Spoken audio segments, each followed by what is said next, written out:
కేంద్ర మంత్రి బండి సంజయ్ కుమారుడిపై తెలంగాణ ప్రభుత్వం ఎలాంటి కక్షపూరితంగా వ్యవహరించడం లేదని మంత్రి పొన్నం ప్రభాకర్ అన్నారు. సిద్దిపేట జిల్లా హుస్నాబాద్ నియోజకవర్గంలోని ఎమ్మెల్యే క్యాంపు కార్యాలయంలో మాట్లాడారు. మంత్రి పదవిలో ఉండి బాధ్యతగా వ్యవహరించాలని సూచించారు.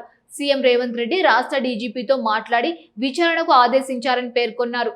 ఎంతటి దోషులైనా చట్టం ముందు తప్పించుకోలేరని అన్నారు.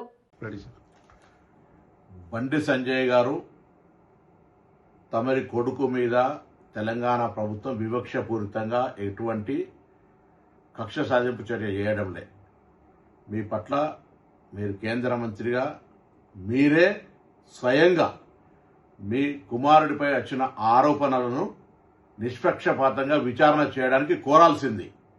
మీరు దాని మీద ఏదో కుట్ర చేస్తా ఉన్నారు, సానుభూతి కొరకనే ప్రయత్నం చేసే కంటే ఆ అమ్మాయి మిమ్మల్ని కలిసిన మాట వాస్తవమా కాదా, ఆ అమ్మాయితో బాబు తిరిగిన మాట వాస్తవమా కాదా, వాటిని నిరూపణ చేసుకోవడానికి ప్రయత్నం చేసి నిర్దోషిగా అయితే నిర్దోషిత్వం నిరూపించుకోండి.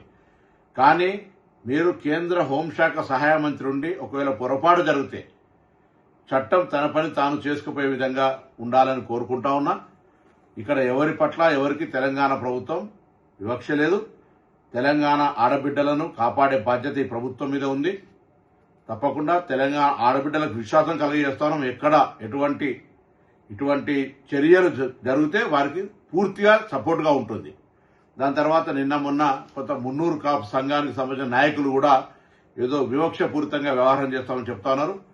నాకున్న సమాచారం మేరకు ఆ అమ్మాయి కూడా సేమ్ మున్నూరు కాపు వర్గానికి సంబంధించిన అమ్మాయి అని తెలిసింది. కాబట్టి ఇందులో ఎవరిని బ్లేమ్ చేయడానికి వాడుతున్నటువంటి అంశం లేదు ఇందులో.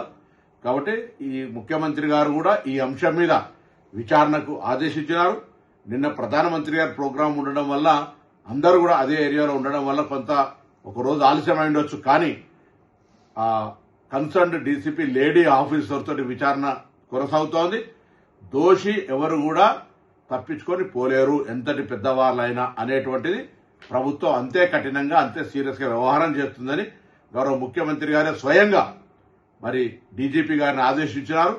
తప్పకుండా ఆ కుటుంబానికి కూడా తెలంగాణ ప్రభుత్వం తెలియజేస్తున్నాం. ఎటువంటి ఆందోళన విచారణలో ఏదైనా నాయకత్వ ఒత్తిడి జరిగి మార్పు జరుగుతుందని మీరు అపోహపడే అవసరం లేదు. తప్పకుండా ఇది ప్రజాస్వామ్యం. మీకు జరిగినటువంటి అన్యాయంగా మీరు అది ఒకవేళ తప్పకుండా అటువంటి సంఘటనలు జరిగి ఉంటే దోషి మీద ఎటువంటి శిక్షకు వెనుకాడిగే ప్రశ్న లేనేలేదు. కాబట్టి నేను ఈ సందర్భంలో మరొకసారి మా పార్లమెంటు సభ్యుడిగా మరి కష్టపడి